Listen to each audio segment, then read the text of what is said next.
Economics अर्थ channel पर आप सभी का एक बार फिर स्वागत है। आज के इस वीडियो में हम लोग मैक्रो इकोनॉमिक इक्विलिब्रियम समष्टि आर्थिक संस्थिति या संतुलन के संदर्भ में चर्चा करेंगे। यहाँ हम ये ध्यान दिला दें आपको कि समष्टि आर्थिक संस्थिति का जब हम अध्ययन करेंगे तो उसमें हमको आईएस और एलएम वक्रों का उपयोग करना होगा और आईएस और एलएम वक्र कैसे होते हैं, इनकी ढाल कैसी होती है, इन वक्रों में शिफ्टिंग या विवर्तन या खिसकाव कैसे होता है और इन दोनों वक्रों के संतुलन से जो आय का निर्धारण होता है उस निर्धारण को प्रभावित करने वाले जितने वेरिएबल्स हैं उनमें जब परिवर्तन होते हैं तो आय पर और ब्याज दरों पर इनके किस तरह के प्रभाव होते हैं, ये सारी चीज़ें हमारे मानस पटल पर होनी चाहिए। और इसलिए मैक्रो इक्विलिब्रियम को पढ़ने से पहले जो समग्र आय का कंसेप्ट है, जो आय के निर्धारण और रोजगार से संबंधित है,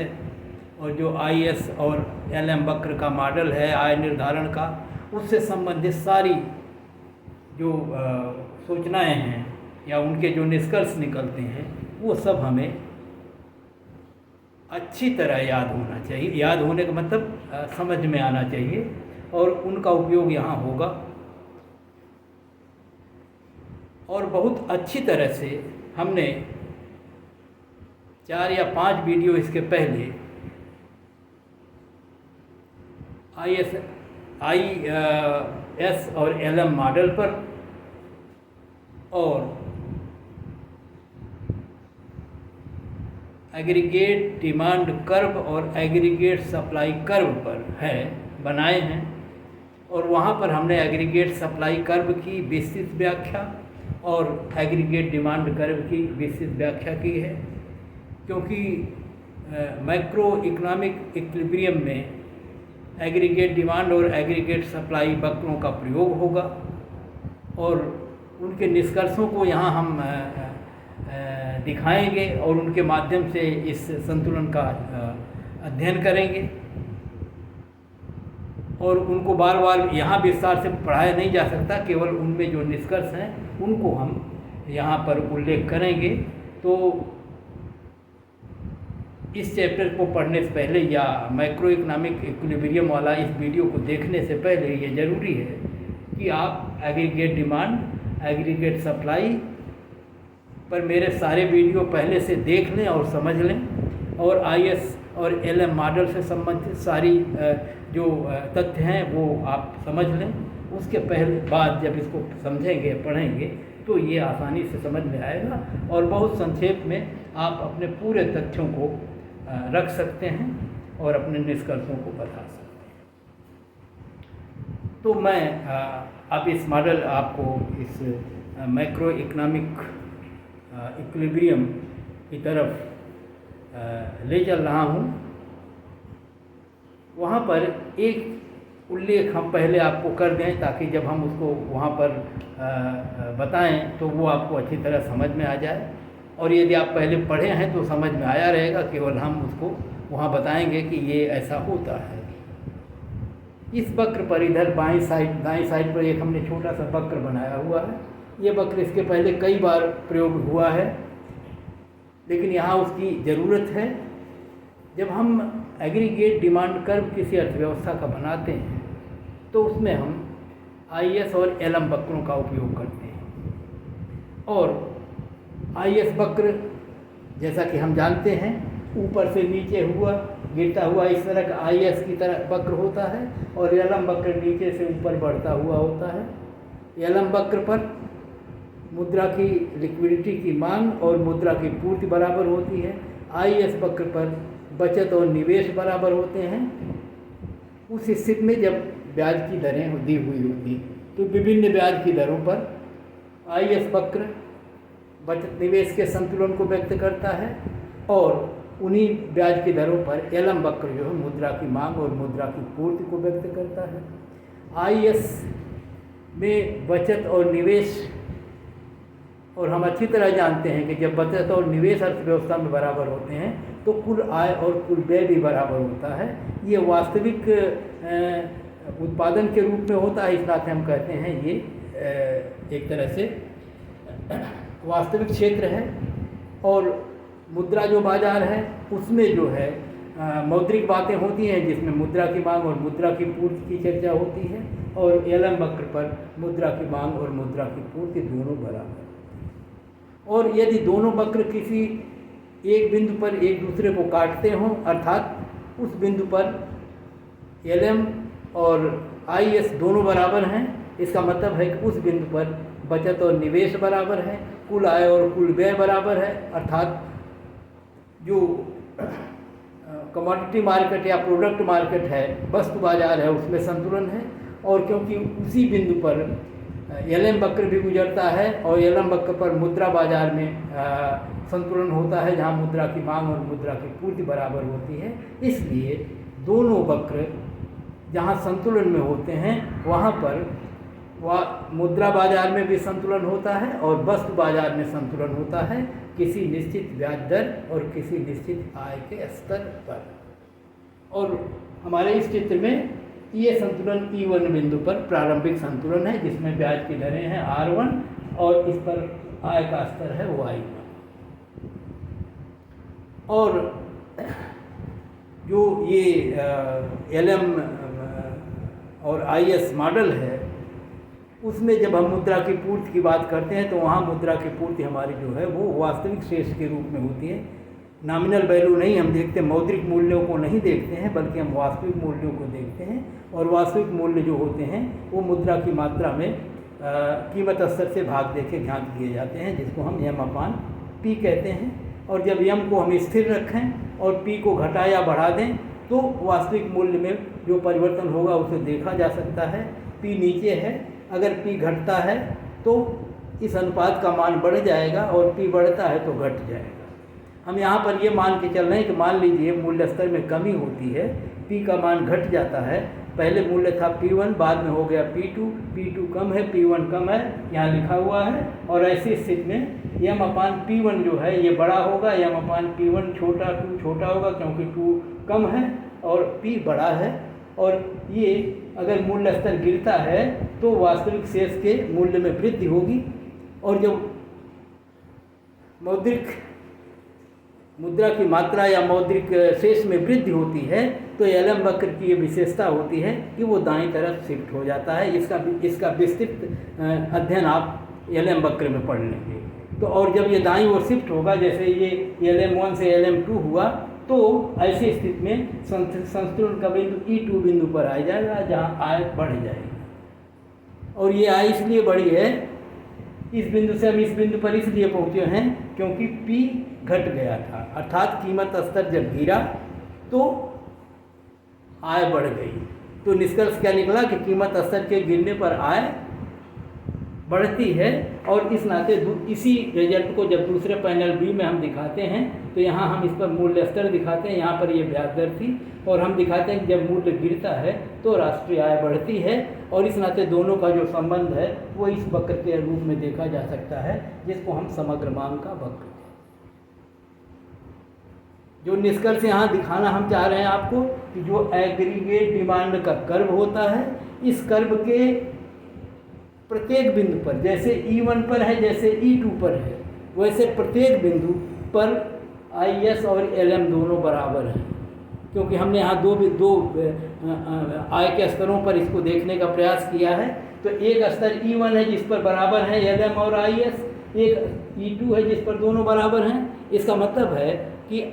एग्रीगेट डिमांड कर्व के प्रत्येक बिंदु पर IS और LM बराबर हैं, और यदि ऐसा है तो एग्रीगेट डिमांड कर्व के प्रत्येक बिंदु पर मुद्रा बाजार और वस्तु बाजार दोनों में संतुलन है। अर्थात एग्रीगेट डिमांड कर्व पर संतुलन है मुद्रा बाजार में भी और वस्तु बाजार में भी। लेकिन वो जो संतुलन है वो कहाँ है, आय के किस स्तर पर है, ये तब तक ज्ञात नहीं किया जा सकता जब तक हम समग्र पूर्ति वक्र को न जान लें, और जिस आय स्तर पर समग्र मांग और समग्र पूर्ति दोनों बराबर होंगी उसी आय स्तर से संतुलन की आय निर्धारित होगी। तो मैक्रो इकोनॉमिक इक्विलिब्रियम में हम उस आय को प्राप्त करने का प्रयास करेंगे जिस आय के स्तर पर अर्थव्यवस्था की समग्र मांग और अर्थव्यवस्था की समग्र पूर्ति दोनों बराबर हैं, और ऐसी स्थिति को हम कहेंगे कि अर्थव्यवस्था में मैक्रो इकोनॉमिक इक्विलिब्रियम है। और अब हम इस निष्कर्ष को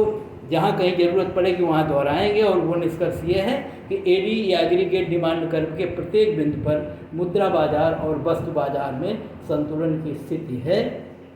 और उस संतुलन की स्थिति में एक निश्चित ब्याज दर पर मुद्रा की मांग और मुद्रा की पूर्ति भी बराबर है, और उसी निश्चित ब्याज दर पर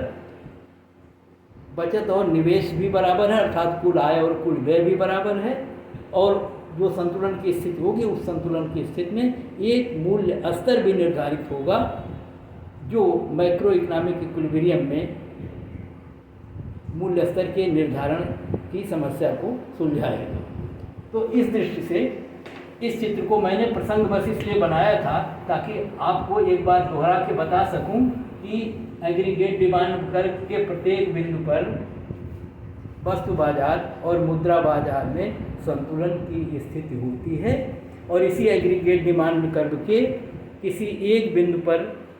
संतुलन निर्धारित होगा, और उस संतुलन द्वारा एक मूल्य स्तर निर्धारित होगा, और जिस मूल्य स्तर पर समग्र मांग और समग्र पूर्ति अर्थव्यवस्था की बराबर हो जाएगी उस मूल्य स्तर पर अर्थव्यवस्था संतुलन में होगी, और उस संतुलन स्तर में जो देश का उत्पादन और राष्ट्रीय आय होगी वही संतुलित आय मानी जाएगी। अब हम फिर आपको दोहरा दें कि पिछले वीडियोज को जब आप देखेंगे तो वहाँ क्योंकि समग्र मांग और समग्र पूर्ति दोनों का विश्लेषण, दोनों वक्र कैसे प्राप्त किए जाते हैं, दोनों वक्रों के स्वरूप क्या होते हैं, आप देखेंगे पीछे अलग अलग वीडियो इसी चैनल पर पड़े हैं कि समग्र मांग वक्र ऊपर से नीचे गिरता हुआ क्यों होता है, समग्र पूर्ति वक्र नीचे से ऊपर उठता हुआ क्यों होता है, उसकी विस्तृत व्याख्या कारणों के साथ वहाँ की गई है। यहाँ हमको केवल ये दिखाना है कि समग्र मांग और समग्र पूर्ति वक्र किस तरह का होता है, कैसे वो संतुलन जो निर्धारित होगा है वो कैसे अस्थायी तौर पर बना रहता है, किस तरह की प्रवृत्तियाँ ऐसी उत्पन्न होती हैं जो उस संस्थिति के स्तर पर जो आय का स्तर है और जो मूल्य का स्तर है उसको बनाए रखने का अस्थायी तौर पर प्रयास करती हैं, और इसी नाते हम उनको कहते हैं कि मैक्रो इकोनॉमिक इक्विलिब्रियम की स्थिति है। तो अब हम एक दूसरे चित्र का सहारा ले रहे हैं जिसमें हम समग्र मांग और समग्र पूर्ति वक्रों को खींचेंगे, और मैंने बार बार मैं आपको कह रहा हूँ कि इनका जो विस्तृत अध्ययन है वो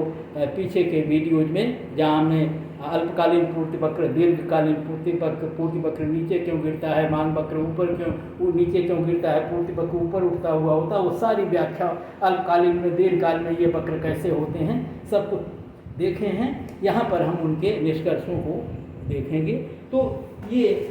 हमने एक चित्र बनाया हुआ है जहाँ हम आपको दिखाने का प्रयास कर रहे हैं कि समग्र मांग का वक्र ये एडी वक्र है जो ऊपर से नीचे गिरता है, समग्र पूर्ति का वक्र है जो एएस वक्र है जो नीचे से ऊपर बढ़ता है। सामान्य तौर पर अभी हम उल्लेख करेंगे और पीछे वीडियो में बहुत विस्तार से उल्लेख किया जा चुका है। ये स्वीकार किया जाता है कि सामान्य जो स्थितियां हैं जिसको हम एक तरह से अल्पकालीन स्थिति कह सकते हैं, उसमें एग्रीगेट सप्लाई का कर्व जो होता है वो नीचे से ऊपर उठता हुआ होता है, और उसी आधार पर हमने इस वक्र को नीचे से ऊपर उठता हुआ प्रदर्शित किया है। इधर मूल्य स्तर है और इधर राष्ट्रीय आय का स्तर है। ये है रियल नेशनल इनकम और इधर है प्राइस लेवल, और दोनों वक्र एक मूल्य स्तर पर एक दूसरे को काट रहे हैं। वो स्थिति है कि शून्य बिंदु पर यहाँ जहाँ पर दोनों वक्र एक दूसरे को काट रहे हैं, इस बिंदु निर्धारित जो मूल्य है वो P0 है, और इस द्वारा निर्धारित जो आय है वो Y0 है या Y0 है। तो Y0 संतुलन में आय है, P0 संतुलन की पूर्ति है, और इस कीमत सामान्य कीमत स्तर है, और P0 सामान्य कीमत स्तर पर और Y0 राष्ट्रीय आय के स्तर पर अर्थव्यवस्था की कुल मांग कुल पूर्ति या समग्र मांग समग्र पूर्ति बराबर है। जितना उत्पादन होता है सब बिक जाता है, और वैसी स्थिति में कहा जाता है कि अर्थव्यवस्था संतुलन की स्थिति में है। अब संतुलन को जब हम अर्थशास्त्र में परिभाषित करते हैं तो हम कहते हैं कि संतुलन अस्थायी तौर पर होती है, और यदि किन्हीं कारणों से उसमें डेविएशन होता है, विचलन होता है, अपनी स्थिति से वो हटती है, तो ये स्थिति बहुत ही अस्थायी प्रकृति की होती है, और ऐसी शक्तियाँ अपने आप क्रियाशील होती हैं जो संस्थिति को पुनः पुराने स्तर पर ला जाकर रख देती हैं। और यदि ऐसा हो तो हम इसे कहेंगे कि ये इक्विलिब्रियम की स्थिति है। और उस स्थिति को देखने का यदि हम प्रयास करें और हम ये माने एक स्थिति में कि मान लीजिए मूल्य स्तर बढ़ के हो जाता है OP2, और बढ़ने के जो कारण हैं वो कारण वही होंगे कि अगर मांग का स्तर बढ़ जाता है उसी मूल्य के स्तर पर, समग्र मांग बढ़ जाती है तो मूल्य बढ़ जाएगा। और हम मान रहे हैं कि कारण जो भी हो, अगर मूल्य बढ़ता है किन्हीं कारणों से, तो वैसी स्थिति में क्या होगा। तो जो दी हुई स्थिति है इसमें हम देख रहे हैं कि जब मूल्य P0 से P2 हो जाएगा तो वैसी स्थिति में इस मूल्य स्तर पर समग्र पूर्ति और समग्र मांग में अंतर आ जाएगा, दोनों बराबरी की स्थिति में नहीं रह जाएंगे। और जो स्थिति है उसमें हम देख रहे हैं पूर्ति जो है P2 से लेकर D तक है, और मांग जो है P2 से लेकर C तक है, अर्थात मांग कम है और पूर्ति ज़्यादा है। और जब मांग कम होगी और उत्पादन या पूर्ति ज़्यादा होगी तो मूल्य स्तर गिरेगा। और दूसरी ये प्रकृति होगी कि ऐसी स्थिति में जब पूर्ति ज़्यादा है तो मूल्य स्तर गिरेगा, तो उत्पादकों के लाभ घटेंगे, इस नाते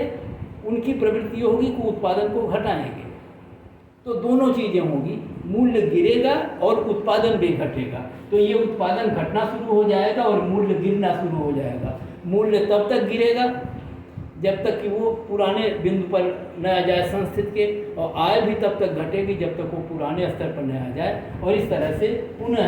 ई बिंदु पर संस्थित हो जाएगी जहाँ पर आय का स्तर Y0 और मूल्य का स्तर P0। इसी प्रकार से इसकी विपरीत स्थिति हो सकती है कि मूल्य स्तर अगर घट जाता है तो वैसी स्थिति में मूल्य स्तर P0 से घट के P1 होगा। अब की बार देखेंगे इस मूल्य स्तर पर जो है वो समग्र पूर्ति जो है P1 से लेके A तक है, समग्र मांग जो है P1 से लेके B तक है। अब की समग्र मांग ज़्यादा है, समग्र पूर्ति कम है। समग्र मांग ज़्यादा होगी तो मूल्य स्तर बढ़ेंगे, मूल्य स्तर बढ़ेंगे तो उत्पादक अपने लाभदायकता को बढ़ाने के लिए उत्पादन को बढ़ाएंगे, और जब उत्पादन बढ़ाएंगे तो आय स्तर बढ़ेगा। तो अब की आय स्तर बढ़ना शुरू होगा, मूल्य स्तर बढ़ना शुरू होगा। तो मूल्य बढ़ेगा तो वो जो है वो P1 से P0 की ओर प्रवृत्ति करेगा, और ये जब उत्पादन बढ़ेगा तो Y1 से Y0 की ओर जाएगा, और तब तक ऐसा होगा जब तक इस पर पहुँच ना जाए और जब तक इस पर पहुँच न हो जाए, और इधर इसकी उल्टी स्थिति थी। और तब आप देखेंगे कि यदि किन्हीं कारणों से मूल्य स्तर में संस्थिति मूल्य स्तर की तुलना में मूल्य स्तर घटता है या बढ़ता है, तो ऐसी शक्तियाँ क्रियाशील होंगी जो मूल्य को भी पुराने स्तर पर ले आएगा और राष्ट्रीय आय के स्तर को भी पुराने स्तर पर ले आएगा। और इस नाते हम इसको कहते हैं कि ये संस्थिति की स्थिति होगी, और संस्थिति की स्थिति वहाँ होगी अस्थायी तौर पर जहाँ पर समग्र मांग और समग्र पूर्ति दोनों बराबर हो। अब एक विवेचन और यहाँ से होता है कि क्या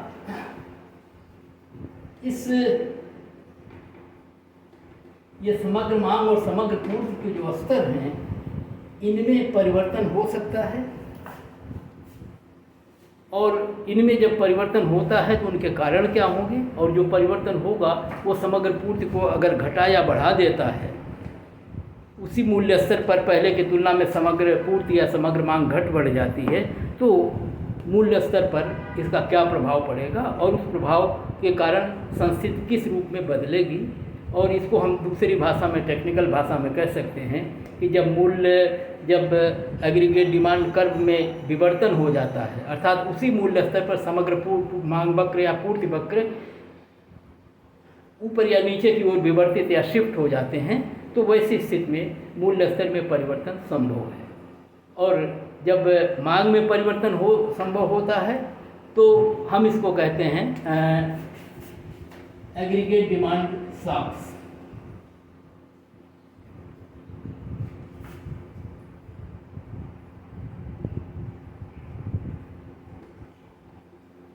शॉक्स को लिखते हैं प्रघात हिंदी में, मतलब सीधा सा मतलब है कि जो कुछ ऐसा होता है कि तेजी से मांग परिवर्तित हो जाती है, घट बढ़ जाती है या पूर्ति घट बढ़ जाती है, तो हम इसको aggregate supply and aggregate demand shocks के रूप में जानते हैं। और इसका सीधा सा मतलब होता है कि वे कौन से कारण हैं जो समग्र मांग या समग्र पूर्ति में परिवर्तन कर देते हैं एकाएक। और वो जो परिवर्तन करने वाले कारक हैं उनको हम बता सकते हैं, समग्र मांग को जो परिवर्तित करने वाले कारक हैं सामान्य तौर पर जो आप जानते हैं समग्र मांग जो है वो समग्र व्यय है। समग्र व्यय के जो विभिन्न अवयव हमने पीछे पढ़े हैं उसमें हमने सी पढ़ा है, आई पढ़ा है, जी पढ़ा है और नेट एक्सपोर्ट पढ़ा है। और इनको कह रहे हैं कि ये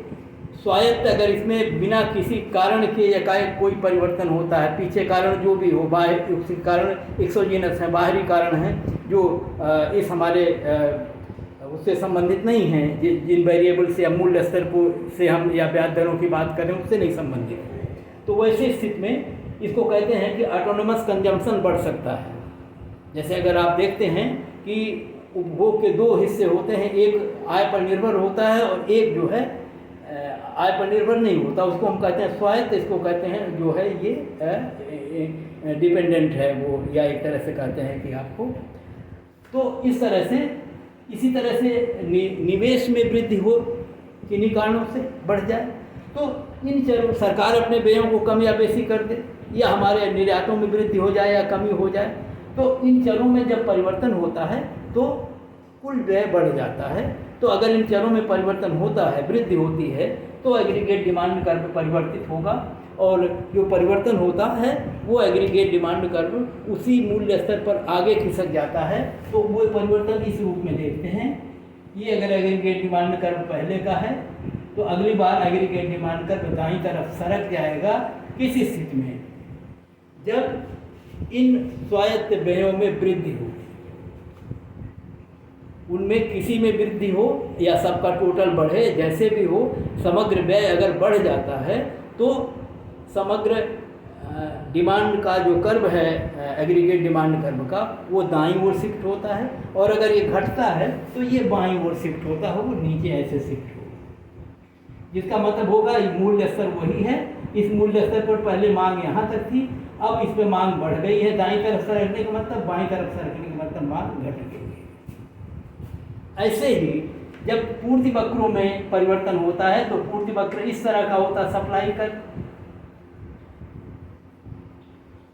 और इसी मूल्य स्तर पर पूर्ति नीचे दिखती है, इसी मूल्य स्तर पर पूर्ति बढ़ने का मतलब जब आगे बढ़ेगी तो वक्र एएस ऐसे होगा, और जब पीछे जाएगी तो घट जाएगा। ये देखिए इस पे घटी बढ़ी यहाँ देखते हैं। तो इस तरह से ये वक्र अगर बाईं तरफ शिफ्ट होता है तो इसका मतलब पूर्ति घटती है, दाएं तरफ शिफ्ट होता है तो पूर्ति बढ़ती है। और पूर्ति घटती बढ़ती कैसे है, इसके दो कारण होते हैं, मतलब सप्लाई शॉक्स के दो कारण होते हैं। एक तो इनपुट कॉस्ट में परिवर्तन हो जाए, जो उत्पादन के साधन लगते हैं, श्रम है, पूंजी है,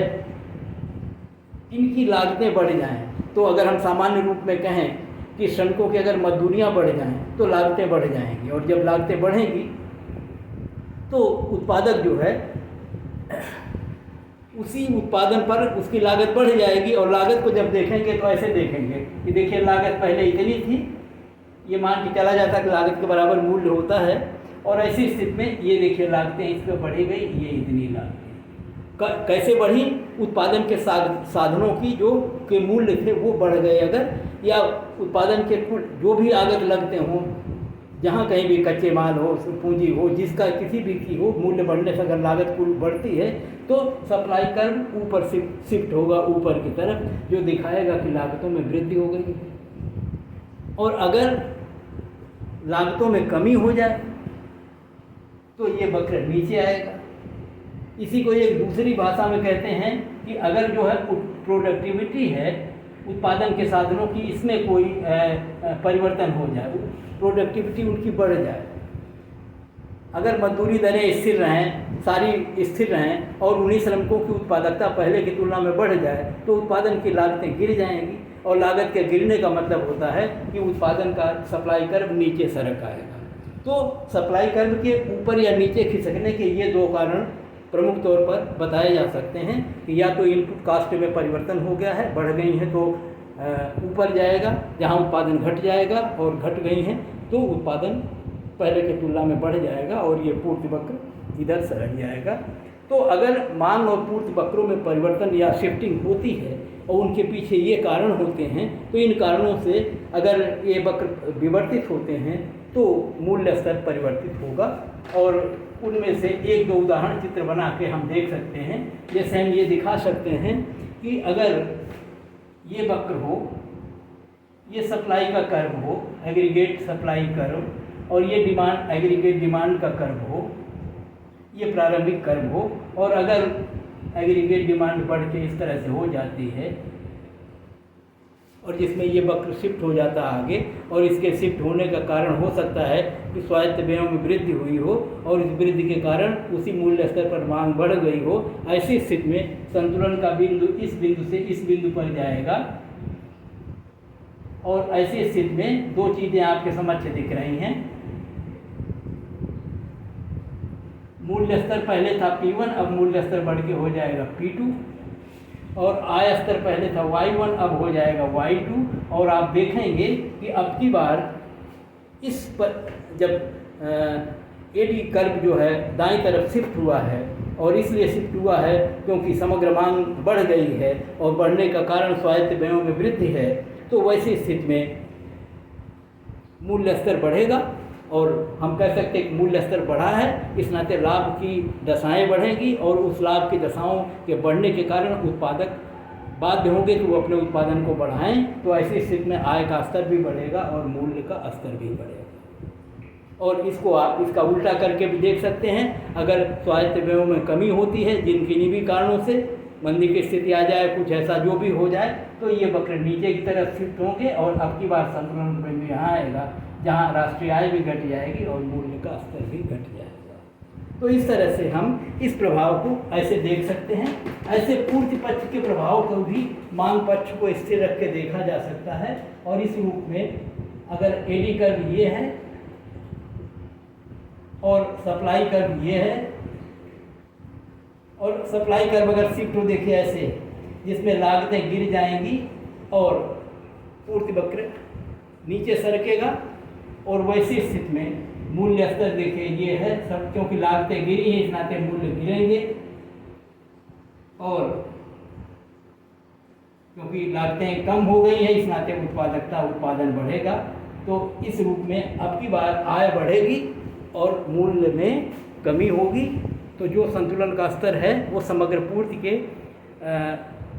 इस रूप में दाईं तरफ शिफ्ट होने पर इस प्रकार से होगा, और जब बाईं तरफ शिफ्ट करेंगे तो क्योंकि लागतें बढ़ने के बाद होता है, तो जब लागतें बढ़ेंगी तो मूल्य भी बढ़ेगा, और क्योंकि लागतें बढ़ने पर लाभदायकता घटेगी इस नाते राष्ट्रीय आय का स्तर घट जाएगा। और इस स्थिति में ये स्तर अगर इधर शिफ्ट होता देखिए आय घट जाएगी, लेकिन मूल्य जो है आपकी बार बढ़ जाएगा। तो ये प्रभाव हम देख सकते हैं कि अगर समग्र पूर्ति वक्र में परिवर्तन होता है या विवर्तन होता है, और ऐसा विवर्तन सप्लाई शॉक्स या समग्र पूर्ति प्रघातों के कारण होगा, और अगर समग्र मांग में परिवर्तन होता है तो ऐसा समग्र मांग प्रघातों के कारण होगा। और जब इनमें परिवर्तन होते हैं। तो लागतें बढ़ने पर पूर्ति वक्र परिवर्तित होगी, लागत घटने पर पूर्ति वक्र दाईं तरफ भी ऊपर की ओर शिफ्ट होगी। मांग वक्र व्यय बढ़ने पर दाएं तरफ जाएगा, व्यय घटने पर बाएं तरफ जाएगा। तो ऐसी स्थिति में ऐसा होगा, और कारण उसके पीछे जो भी हो। तो इस तरह से हम लोग इनके प्रभावों को इस रूप में देख सकते हैं। इस वीडियो में समय हमें कम पड़ रहा है, इस नाते हम थोड़ा सा कुछ चीज़ें आपको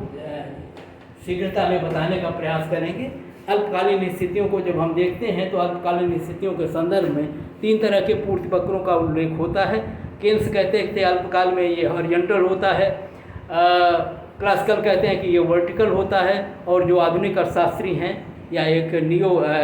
आप कह सकते हैं न्यू केन्सियन इकोनॉमिस्ट हैं, वो कहते हैं कि अल्पकालीन वक्र जो है ऊपर उठता हुआ होता है। तो अगर तीनों वक्रों की इस प्रकृति के आधार पर हम देखने का प्रयास करें तो एक में सप्लाई कर्व ऐसे होगा, एक में सप्लाई कर्व ऐसे होगा, और एक में सप्लाई कर्व ऐसे होगी। और ऐसी स्थितियों में जब डिमांड कर्व को आप खींचेंगे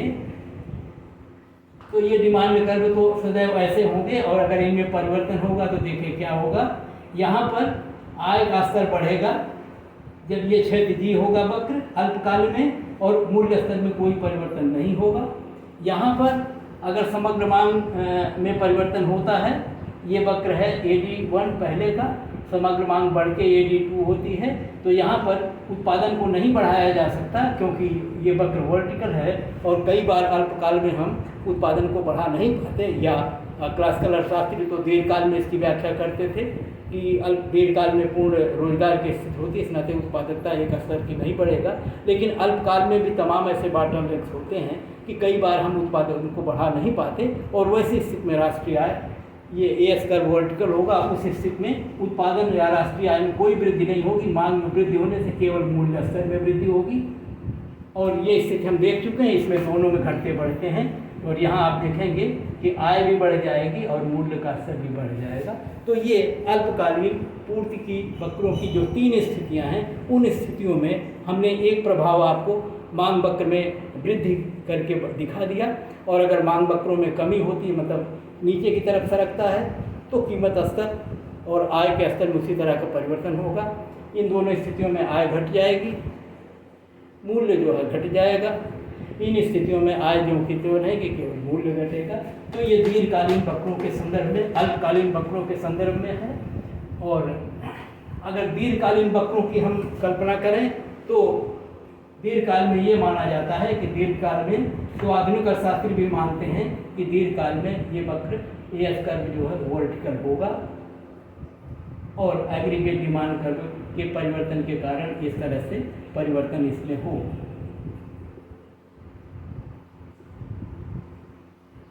लेकिन